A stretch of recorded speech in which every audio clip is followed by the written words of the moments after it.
जय श्री कृष्णा, जय श्री राम। श्री रामचंद्र जो श्री कृष्ण जी ही परम ब्रह्म हैं। उद्धव जी फिर कह रहे हैं कृष्ण जी से कि भगवान बड़े बड़े संत आपकी कीर्ति का गान करते हैं, आप कृपया बतलाइए कि आपके विचार से संत पुरुष का क्या लक्षण है। आप कृपया बतलाइए कि आपके विचार संत पुरुष का क्या लक्षण है, आपके प्रति कैसी भक्ति करनी चाहिए जिसका संत लोग आदर करते हैं। भगवान आप ही ब्रह्मा आदि श्रेष्ठ देवता इत्यादि लोक और चराचर जगत के स्वामी हैं। मैं आपका विनीत प्रेमी और शरणागत भक्त हूँ।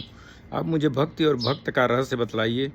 भगवान, मैं जानता हूँ कि आप प्रकृति से परे पुरुषोत्तम एवं चिदाकाश स्वरूप ब्रह्म हैं। आपसे भिन्न कुछ भी नहीं है। फिर भी आपने लीला के लिए स्वेच्छा से ही यह अलग शरीर धारण करके अवतार लिया है। इसलिए वास्तव में आप ही भक्ति और भक्त का रहस्य बतला सकते हैं। फिर श्री कृष्ण जी कह रहे हैं उद्धव जी से, प्यारे उद्धव, मेरा भक्त कृपा की मूर्ति होता है। भक्त के लक्षण बता रहे हैं श्री कृष्ण जी। प्यारे उद्धव, मेरा भक्त कृपा की मूर्ति होता है। वह किसी भी प्राणी से बैर भाव नहीं रखता और घोर से घोर दुख भी प्रसन्नता पूर्वक सहता है। उसके जीवन का सार है सत्य और उसके मन में किसी प्रकार की पाप वासना कभी नहीं आती।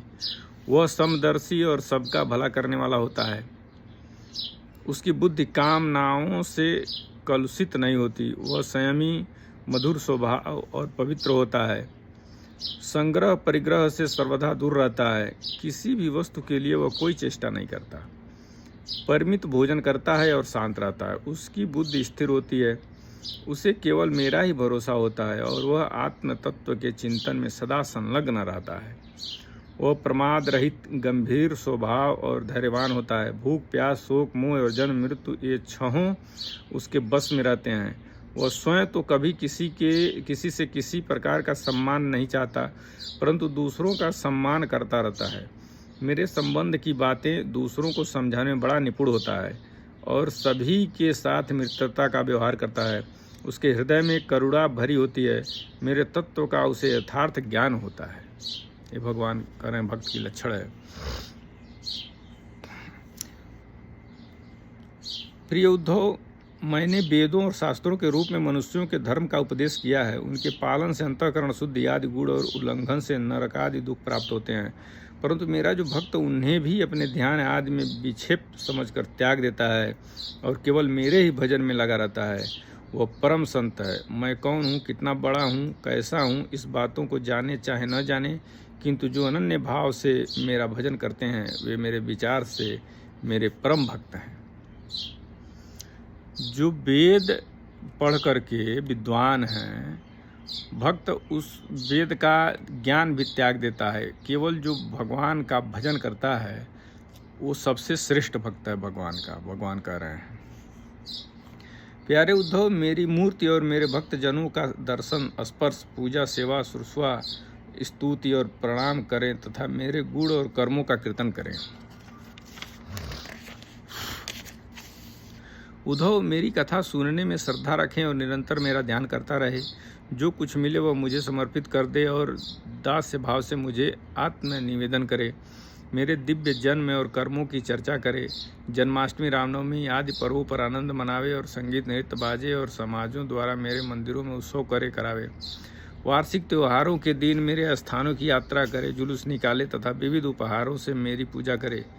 वैदिक अथवा तांत्रिक पद्धति से दीक्षा ग्रहण करे। मेरे व्रतों का पालन करे। मंदिरों में मेरी मूर्तियों की स्थापना में श्रद्धा रखे। यदि यह काम अकेला न कर सके तो औरों के साथ मिलकर उद्योग करे। मेरे लिए पुष्प वाटिका, बगीचे, क्रीड़ा के स्थान, नगर और मंदिर बनवावे। सेवक की भांति श्रद्धा भक्ति के साथ निष्कपट भाव से मेरे मंदिरों की सेवा शुश्रूषा करे। झाड़े बुहाड़े, लीपे पोते, छिड़काव करे और तरह तरह के चौक पूरे। अभिमान न करे, दंभ न करे, साथ ही अपने शुभ कर्मों का ढिढोरा भी न पीटे। प्रिय उद्धव, मेरे चढ़ावे की अपने काम में लाने की बात तो दूर रही, मुझे समर्पित दीपक के प्रकाश से भी अपना काम न ले। भगवान कह रहे हैं जो मेरा चढ़ावा आता है वो अपने काम में नहीं लेना चाहिए। किसी दूसरे देवता की चढ़ाई वस्तु मुझे न चढ़ावे। संसार में जो वस्तु अपने को सबसे प्रिय, सबसे अभिष्ट जान पड़े वो मुझे समर्पित कर दे। ऐसा करने से वह वस्तु अनंत फल देने वाली हो जाती है। भद्र सूर्य, अग्नि, ब्राह्मण, गौ, वैष्णव, आकाश, वायु, जल, पृथ्वी, आत्मा और समस्त प्राणी, ये सब मेरी पूजा के स्थान हैं। प्यारे उद्धव, ऋग्वेद, यजुर्वेद और सामवेद मंत्रों द्वारा सूर्य में मेरी पूजा करनी चाहिए, हवन के द्वारा अग्नि में, आतिथ्य द्वारा श्रेष्ठ ब्राह्मणों में और हरी हरी घास आदि के द्वारा गौ में मेरी पूजा करें। भाई बंधुओं के समान सत्कार के द्वारा वैष्णव में निरंतर ध्यान में लगे रहने से, हृदयाकाश में मुख्य प्राण समझने से, वायु में और जल, पुण्य, पुष्प आदि सामग्रियों द्वारा जल में मेरी आराधना की जाती है। भगवान कह रहे हैं कैसे कैसे मेरी पूजा की जाती है, वो बता रहे हैं। भाई बंधुओं के समान सत्कार के द्वारा वैष्णव में, गुप्त मंत्रों द्वारा न्यास करके मिट्टी की वेदी में, उपयुक्त भोगों द्वारा आत्मा में और समदृष्टि द्वारा संपूर्ण प्राणियों में मेरी आराधना करनी चाहिए, क्योंकि मैं सभी में क्षेत्रज्ञ आत्मा के रूप में स्थित हूँ। इन सभी स्थानों में शंख, चक्र, गदा, पद्म धारण किए 4 भुजाओं वाले शांति मूर्ति श्री भगवान विराजमान हैं। ऐसा ध्यान करते हुए एकाग्रता के साथ मेरी पूजा करनी चाहिए। इस प्रकार जो मनुष्य एकाग्र चित्त से याज्ञादि इष्ट और कुआं बावली बनवाना आदि पूर्वोत्तक कर्मों के द्वारा मेरी पूजा करता है, उसे मेरी श्रेष्ठ भक्ति प्राप्त होती है तथा संत पुरुषों की सेवा करने से मेरे स्वरूप का ज्ञान भी हो जाता है। प्यारे उद्धव, मेरा ऐसा निश्चय है कि सत्संग और भक्ति योग, इन 2 साधनों का एक साथ ही अनुष्ठान करते रहना चाहिए। प्रायः इन दोनों के अतिरिक्त संसार सागर से पार होने का और कोई उपाय नहीं है, क्योंकि संत पुरुष मुझे अपना आश्रय मानते हैं और मैं सदा सर्वदा उनके पास बना रहता हूँ।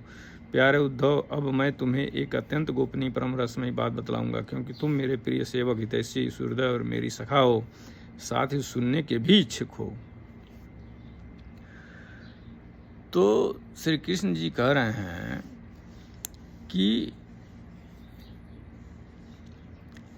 गुप्त मंत्रों द्वारा न्यास करके मिट्टी की बेदी रहता है पूजा स्थानों पर, पाषाण काल से आ रहा है, पुराने ज़माने से लोग बेदी का पूजा करते हैं। उसमें भी भगवान साक्षात चक्र गदा के साथ 4 भुजा के रूप में उसमें रहते हैं। ठीक है। उपयुक्त भोगों द्वारा आत्मा में और समदृष्टि द्वारा संपूर्ण प्राणियों में मेरी आराधना करनी चाहिए। संपूर्ण प्राणियों में भगवान चतुर्भुज, उसमें उनका स्वरूप उसमें विद्यमान रहता है। लिख रहे हैं कि क्योंकि मैं सभी में क्षेत्रज्ञ आत्मा के रूप में स्थित हूँ। इन सभी स्थानों में शंख, चक्र, गदा, पद्म धारण किए 4 भुजाओं वाले शांति मूर्ति श्री भगवान विराजमान हैं। ऐसा ध्यान करते हुए एकाग्रता के साथ मेरी पूजा करनी चाहिए, यानी हर जगह भगवान विराजमान है। जय श्री कृष्ण, जय सिया राम।